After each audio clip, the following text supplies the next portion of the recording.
que repasar, pues, el epitelio respiratorio, como sabemos, un epitelio cilíndrico, pseudoestratificado, con células caliciformes. Vemos que si bien es el epitelio y nos asume que está en todo el tracto respiratorio, no es así, porque a medida que vamos descendiendo y se va haciendo más distal el sistema, el epitelio empieza a adelgazarse, pasa de cilíndrico, pseudoestratificado a cilíndrico simple, después pasa a cúbico, plano, y pues lo que podemos decir muy plano o muy delgado, que sería el de los alvéolos, porque para eso tiene que estar diseñado para que ocurra el intercambio gaseoso, entonces, que son los neumocitos tipo 1. Hablamos entonces, como les dije, cilíndrico, cúbico y plano o escamoso. Vemos a lo largo del tracto respiratorio, dependiendo de la estructura que analicemos. En un corte, pues, de microscopía electrónica, tenemos que el pseudoestratificado tiene unas células basales que tienen función de ser regenerativas, unas células de sostén que son cilíndricas y ciliadas, que recordemos que esos cilios permiten movilizar el moco que se produce de un lado a otro. Ese moco pues permite captar partículas que pueden ser nocivas en el tracto respiratorio inferior o más distal. Y tenemos las células caliciformes, que son las que tienen moco en su interior, o mucinógeno, y que cuando se unen con el agua se transforman pues en moco. Vemos aquí lo que es la célula ciliada, la célula caliciforme en forma de cáliz con sus gránulos de mucinógeno y pues lo que son las células basales. Esto básicamente es el epitelio respiratorio. Aquí vemos cómo se liberan esos gránulos y al unirse con el agua, al hidratarse, pues se forma lo que es la mucina. La célula caliciforme la describe Gardner, histología, que tiene dos partes. Una parte basal que es el tallo, donde está el núcleo y las organelas perinucleares, y una parte apical que es la teca, que es donde están los gránulos de mucinógeno, que es la parte pues más superior. Para estudiar el sistema respiratorio hay que saber pues lo que son los cartílagos, tener en cuenta los cartílagos, los tipos de cartílagos. Hay cartílago hialino, cartílago elástico y fibrocartílago. Vemos entonces que generalmente el cartílago hialino que vemos tiene básicamente colágeno tipo 2, igual que el cartílago elástico. El cartílago hialino, como vemos acá, lo podemos encontrar en lo que sería la nariz, la tráquea, los bronquios e incluso en parte de o alrededor de ciertos huesos. Cuando hablamos del cartílago elástico, pues igual tiene colágeno tipo 2 y lo encontramos en estructuras como la epiglotis, parte pues evidentemente de la laringe, en el oído externo y la trompa de Eustaquio. Esta trompa de Eustaquio, ¿con qué conecta? ¿La qué? El oído medio. Más que cavidad nasal, yo te diría que la faringe. La rinofaringe más comunica con el oído medio. Pero entonces esa trompa de Eustaquio está constituida por cartílago elástico. Ya cuando hablamos de evidentemente el cartílago elástico, aparte del colágeno tipo 2, tiene abundantes fibras elásticas, elastina. Cuando hablamos de lo que sería el fibrocartílago, hablamos de una estructura de mayor resistencia, como vemos aquí, el cartílago fibroso. Esto tiene colágeno tipo 1. Ese colágeno tipo 1, pues vemos que aquí el fibrocartílago tiene, pues nos encontramos en zonas como los discos intervertebrales, los meniscos, las síntesis púbicas, ligamentos y tendones. Es mucho más fuerte y como vemos tenemos, o lo encontramos con colágeno tipo 1. Ya cuando hablamos de células que van a constituir glándulas, y esto sirve tanto para el sistema respiratorio como digestivo, en cuanto a las células y las glándulas serosas, pues vemos que estas glándulas serosas tienden a ser basófilas. Las glándulas serosas pues tienen una secreción con alta cantidad de proteínas. Vemos que tiene un retículo endoplasmático rugoso desarrollado, igual que un aparato de Golgi, y tiene gránulos densos. Y podemos ver que múltiples células serosas van a constituir una glándula serosa. Cuando hablamos de glándulas mucosas, está constituida por células mucosas. Estas células mucosas tienen en su interior lo que serían mucina o mucinógenos, que son lo que está constituido por hidratos de carbono. Estas vesículas o estos gránulos le van a dar una coloración eosinófila a la célula y por ende a la glándula mucosa, como vemos aquí. Entonces esto es glándula serosa y esto es glándula mucosa. Evidentemente el núcleo siempre va a ser basófilo, va a estar generalmente en la parte basal, como vimos en la célula caliciforme. Pero si distinguimos, también hay células o glándulas mixtas, un componente seroso, un componente mucoso. Pues evidentemente la secreción de las células mucosas es más viscosa. Aquí podemos ver, este cuadro es básico, eso lo encontramos en el ROS de histología. Vemos que el epitelio está a lo largo del tracto respiratorio, lo único que cambia es la forma. Tenemos en la tráquea epitelio respiratorio, en el bronquio principal, pero ya después vemos que ya no encontramos células, las células ya dejan de ser, o el epitelio deja de ser pseudoestratificado, pasa a ser cilíndrico, en un momento cúbico, y pues ya la parte de los alveolos pasa a ser escamoso o plano simple, siempre con uniones ocluyentes porque tiene que ser impermeable. Vemos acá algo clave: las células caliciformes, igual que las glándulas y el cartílago hialino, generalmente lo encontramos hasta el bronquio segmental, es decir, bronquio terciario. ¿Cuál es la diferencia entre un bronquio y un bronquiolo?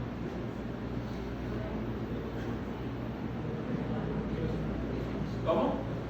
Claro, el diámetro, pues la luz va a ser mucho más amplia en el bronquio que en el bronquiolo, pero de constitución que no hay cartílago. En el bronquio hay cartílago, en el bronquiolo no hay cartílago. Esa sería la diferencia estructural. Obviamente los diámetros también son importantes. Y vemos entonces que igual en el bronquio tenemos células caliciformes, glándulas, cartílago hialino. Ahora, cuando hablamos de células ciliadas, pues estas células ciliadas, cilíndricas ciliadas, las podemos encontrar, claro, en menor proporción incluso, pero podemos encontrar hasta en el bronquiolo respiratorio. Hay tres porciones a nivel microscópico que son respiratorias en el tracto respiratorio. ¿Cuáles serían? Porciones que tienen alveolos. El bronquiolo respiratorio, el conducto alveolar y el saco alveolar. Son las tres porciones que tienen alveolos. Vemos que músculo liso encontramos en todo el músculo liso encontramos en casi todo el tracto respiratorio hasta el conducto alveolar, inclusive una pequeña proporción. Ya después, pues, evidentemente el saco alveolar, por la función de intercambio de oxígeno, pues nos encontramos. Y por último, lo que son fibras elásticas, vemos que el pulmón está constituido constituido en buena parte por fibras elásticas, que son las que permiten que se expanda y vuelva a su forma, a retraerse por las fibras elásticas. Entonces, las dos únicas estructuras histológicas que encontramos en todo el tracto respiratorio es epitelio y fibras elásticas. ¿Sí? ¿Todo claro? ¿Sí? Igual ese cuadro hay que aprendérselo porque de ahí salen preguntas y es básico. Ya después, cuando hablamos de la laringe, hay que hablar, pues, que hay, como les dije, cuerdas vocales verdaderas, cuerdas vocales falsas. Pero cuando hablamos de las verdaderas, los pliegues vocales, hay que determinar que el epitelio que rodea o que está en la parte límite de una cuerda vocal a otra, es decir, de derecha a izquierda, ese epitelio por la fricción y la abertura y el cierre de la cuerda vocal, pues pasa de ser un epitelio cilíndrico o pseudoestratificado, pasa a ser un epitelio estratificado, plano, no queratinizado, porque tiene varias capas. Es decir, que cuando la cuerda vocal se aproxima mucho y puede topar, si es, póngase un ejemplo, unos globos, si hay una sola fila de globos y topa, se revienta y va a pasar de una vez a la parte, a la lámina propia. Entonces cambia el epitelio y en vez de ser simple o pseudoestratificado pasa a ser plano estratificado, que hay varias capas. Si una capa se lesiona, pues tiene las capas subyacentes para no tener un daño profundo de esa estructura. Hay un espacio que es el espacio de Reinke, que está en la lámina propia. Este espacio de Reinke, ¿qué connotación tiene o qué podemos decir de él? Tejido conectivo. Tejido conectivo, pertenece a la lámina propia, se está debajo del epitelio y pues recordemos que hay ese espacio sería lámina propia superficial, hay una lámina propia intermedia de fibras elásticas y una lámina propia profunda de fibras colágenas. Vemos que mucho más abajo tenemos lo que es el músculo vocal, que ¿cuál músculo es? El tiro aritenoideo. Es el músculo vocal, la capa interna. Aquí vemos un poco lo que sería ese espacio. Este es el músculo tiro aritenoideo. Arriba pues tenemos el epitelio plano, estratificado, no queratinizado. Y tenemos la lámina propia. La lámina propia en la cuerda vocal se divide en tres zonas. Una que es la lámina superficial, que es el espacio de Reinke, que es un tejido conectivo laxo. Y cuando hay un proceso inflamatorio, como las cuerdas vocales tienen mucho roce, pues se puede acumular ahí células inflamatorias, por ejemplo en los procesos de laringitis. La inflamación cambia el tono de voz y se acumulan ahí células como los neutrófilos. Entonces allí la importancia de esa lámina propia superficial. Después hablamos de lo que es el ligamento vocal. Ese ligamento vocal está constituido por una lámina intermedia y una lámina profunda, que es el ligamento tiroaritenoideo inferior. Vemos que básicamente es un tejido conectivo denso, regular, que como vimos aquí, la parte profunda son fibras colágenas y la parte intermedia más de fibras elásticas, que es la parte de esto que vemos verde. Aquí vemos lo que les expliqué, el punto donde está muy cerca ambos pliegues vocales y el epitelio en vez de ser cilíndrico pasa a ser plano estratificado por el roce. Esto sería lo que es el espacio de Reinke y más abajo el ligamento vocal y más abajo el músculo vocal.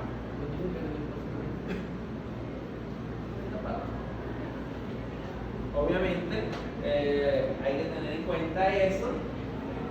Vemos acá lo que es aquí arriba es el vestíbulo de la laringe. Estos son los ventrículos del Golgi, banda ventricular y lo que es la cuerda vocal.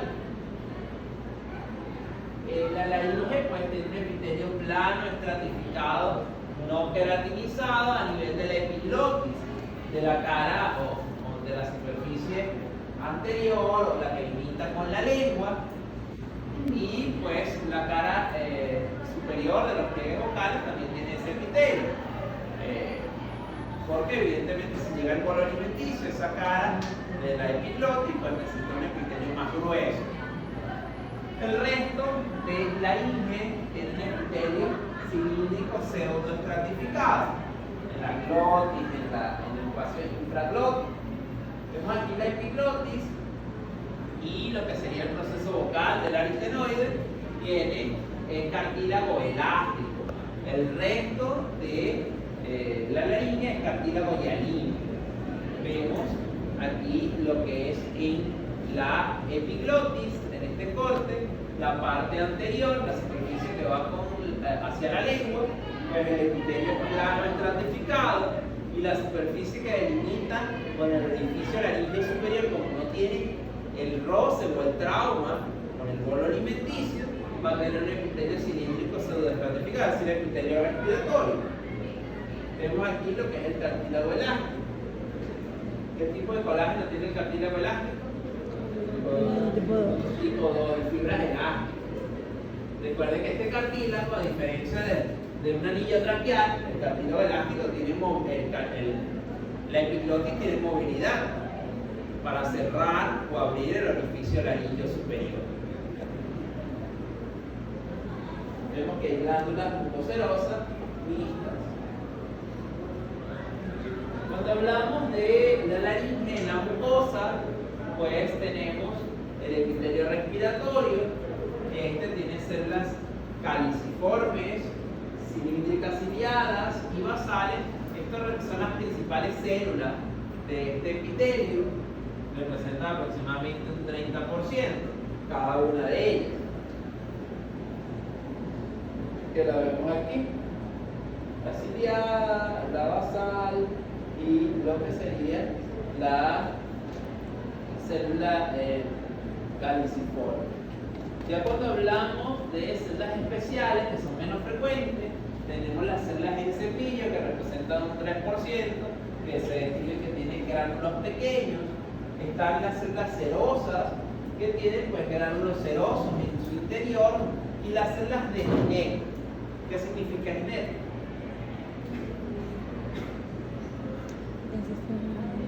Nada. Sistema neuroendocrino difuso. Estas responden ante estímulos como la baja concentración de oxígeno en su superficie y pueden liberar hormonas. ¿Como qué hormonas? Moléculas. ¿Cómo?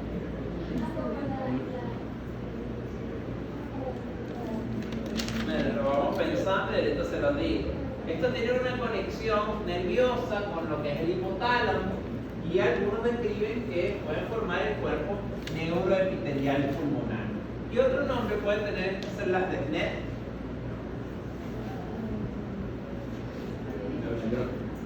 Células de Kulczynski. Ah, las escuché. Ah, las Kulczynski con K.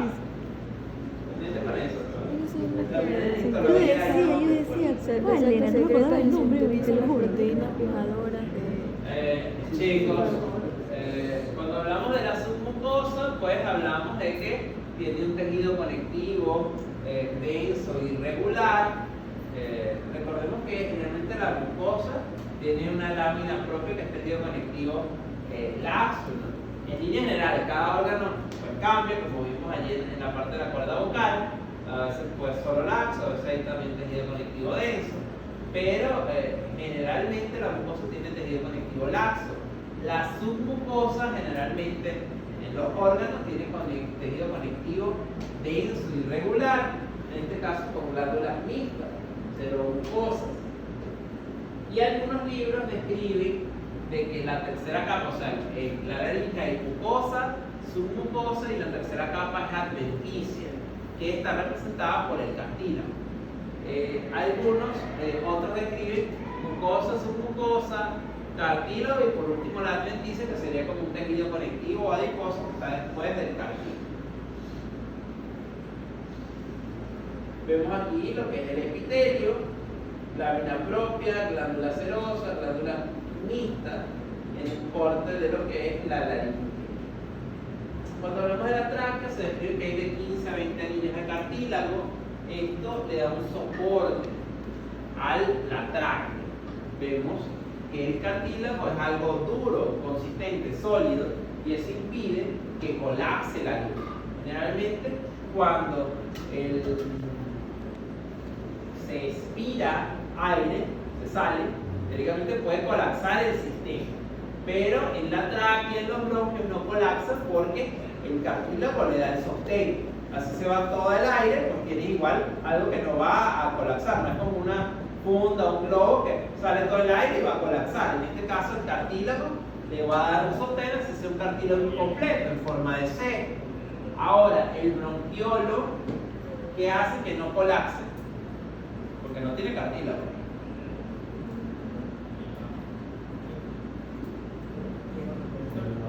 Una sustancia similar al surfactante que es el CC16. Y el alveolo, que hace que no colapse, el surfactante, que es obviamente un líquido, una sustancia que impide que ese globo colapse cuando se salga el aire, disminuye la tensión superficial. Vemos que pues tiene una mucosa que tiene epitelio respiratorio y pues tiene una lámina propia que es tejido conectivo laxo, una submucosa que es tejido conectivo denso y regular, y hay una adventicia que tiene cartílago. Vemos que en esta foto hay tejido óseo. ¿Eso qué significa? En este cartílago, en este caso hialino. De edad, generalmente las personas de edad empiezan a calcificarse los cartílagos, en este caso la tráquea. La tráquea pues tiene epitelio respiratorio. Estamos hablando de pues células ciliares, como les dije, células mucosas, células en cepillo.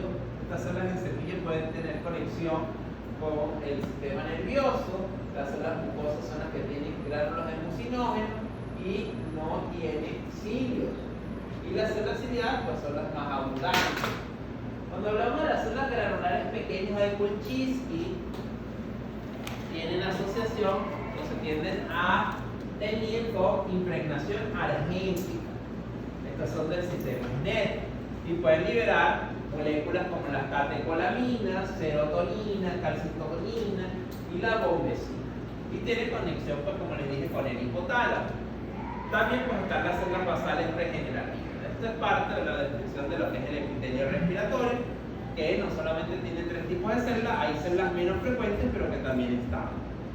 Ahora, y que pues se estimula esta célula con la hipoxia, con la baja concentración de oxígeno. Esta impregnación argéntica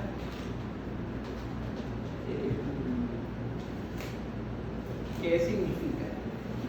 ¿Cómo es? ¿Alguien sabe? ¿No vieron esto uno? Práctica. No lo escuché. Que era el principio básico de la impregnación argéntica.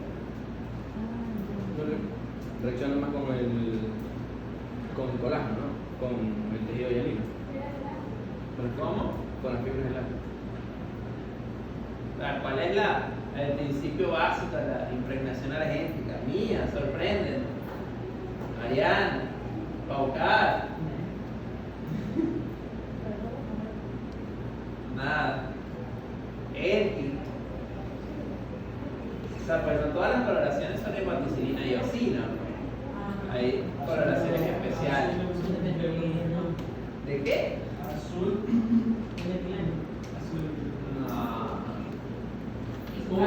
Sí, sí. Pero son las fibras, ¿no?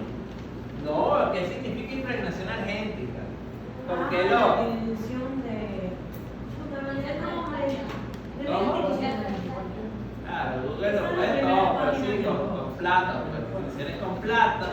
Generalmente estas tinciones con nitrato de plata, con sales de plata, como se describe, hace que estas células tienden a pintar color ocre, como marroncito, pues así tiñen, y pues tienen afinidad, las células de Kulichitsky, entonces esa sería su coloración especial. Vemos acá pues lo que es la tráquea,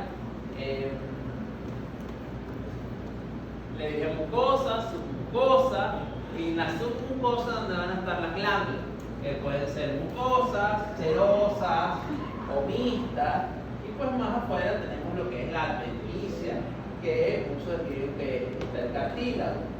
Vemos que aquí tenemos un corte de lo que es la tráquea, igual mucosa, que está el epitelio respiratorio, la lámina propia, tejido conectivo laxo, la submucosa, que aquí tenemos el tejido conectivo denso irregular y las glándulas mixtas, y aquí tenemos lo que es el cartílago, en este caso cartílago hialino,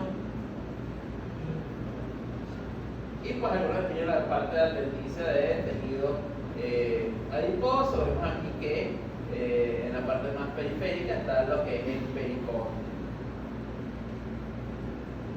Vemos acá lo que es las células caliciformes, liberando ya lo que son los gránulos de mucina. Vemos lámina propia, submucosa y pues lo que serían los condrocitos, y aquí el pericondrio.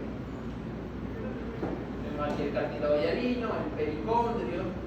Recordemos que esta parte del cartílago hialino es avascular, y lo que da la indicación de la nutrición está a nivel del pericondrio, ¿no? ¿Sí? ¿Todo bien en casa? Ok. Bueno, vemos aquí lo que están los cilios, y el epitelio respiratorio, pero recordemos la lámina propia, el tejido conectivo laxo, las glándulas mixtas que están en la submucosa. Aquí podemos decir que terminamos, pero no, todavía falta. Bien, estamos bien.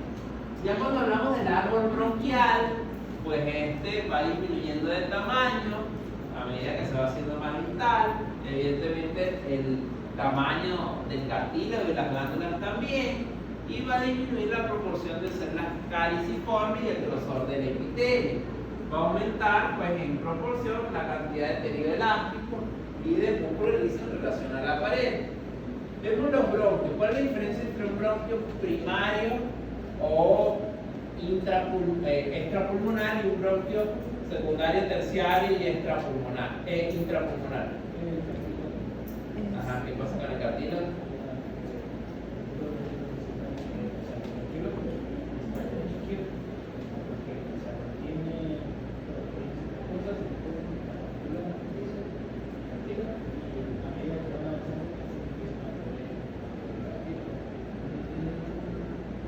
Te faltó como concretar, pues el bronquio principal, el cartílago es continuo, que es el extrapulmonar.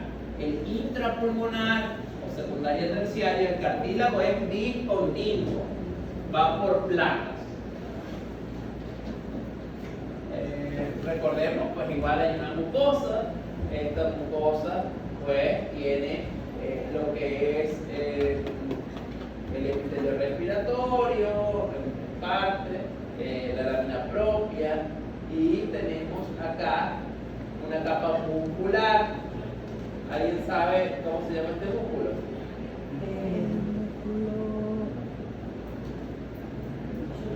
Yo se tomaba la lección no y todo cero, músculo de Reis-Heysen. Músculo de Reis-Heysen, que es este. Pues obviamente los cartílagos y la parte de la adventicia. ¿De qué libro saqué esta imagen? Ese es rojo. Ese es de... Abrimos los libros. Eso, están en blanco y negro. De rojo no es. De rojo.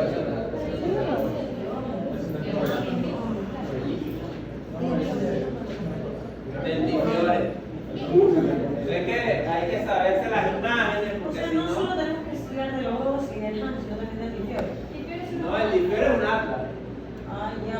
imágenes y cosas.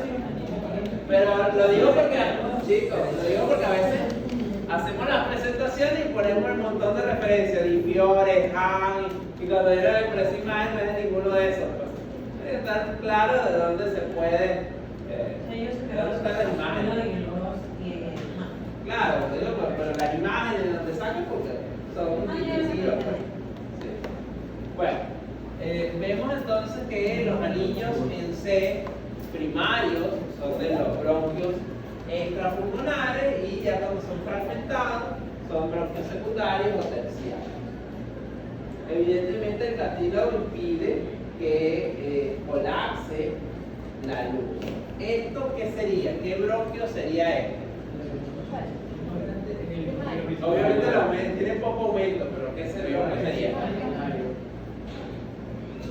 Secundario porque está dentro. Secundario o terciario porque está dentro del parénquima pulmonar. Estos son un montón de alveolos. El aumento no ayuda, pero no sé si está continuo o fragmentado, pero si veo que está dentro del pulmón, eso es secundario o terciario o intrapulmonar el bronquio. Entonces, hay que tener en cuenta eso. Vemos acá lo que es otra imagen del Di Fiore, vemos lo que es el bronquiolo, vemos que aquí no hay cartílago, vemos aquí que el bronquiolo respiratorio empieza a tener lo que son alveolos. El bronquio, aquí lo podemos ver, un bronquio intrapulmonar, aquí sí se ve el cartílago fragmentado. Bronquio intrapulmonar, secundario terciario, el músculo de Reisseisen. Aquí tenemos el bronquio intrapulmonar, vemos aquí la luz del mismo y vemos que el cartílago está fragmentado, el cartílago yélico.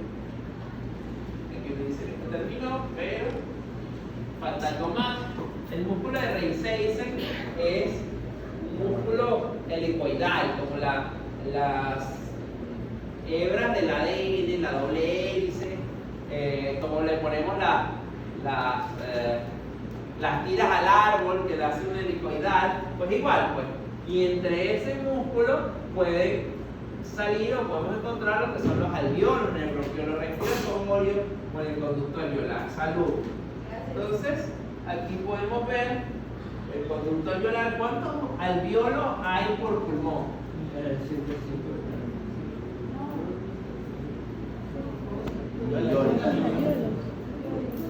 A ver, unos 300 millones de alveolos por pulmón. En total, unos 600 millones de alveolos. Aproximado, pero unos 300 por pulmón. Cuando hablamos de esto, pues tener en cuenta que los alveolos se desarrollan incluso después del nacimiento. Hay una etapa que hasta qué edad se pueden desarrollar alveolos, hasta los 8 años. ¿Está bien? Vemos aquí que la porción respiratoria es, pues, después del bronquiolo terminal viene el bronquiolo respiratorio, el ductus alveolar y el saco alveolar. El bronquiolo generalmente tiene un diámetro menos de 1 milímetro, no tiene cartílago ni glándulas, tiene el músculo de Reisseisen y tiene fibras elásticas. El bronquiolo, pues el epitelio pasa a ser de cilíndrico a cúbico simple, ciliado, no tiene célula caliciforme, pero tiene las células de clara. ¿En qué otro órgano hay células claras?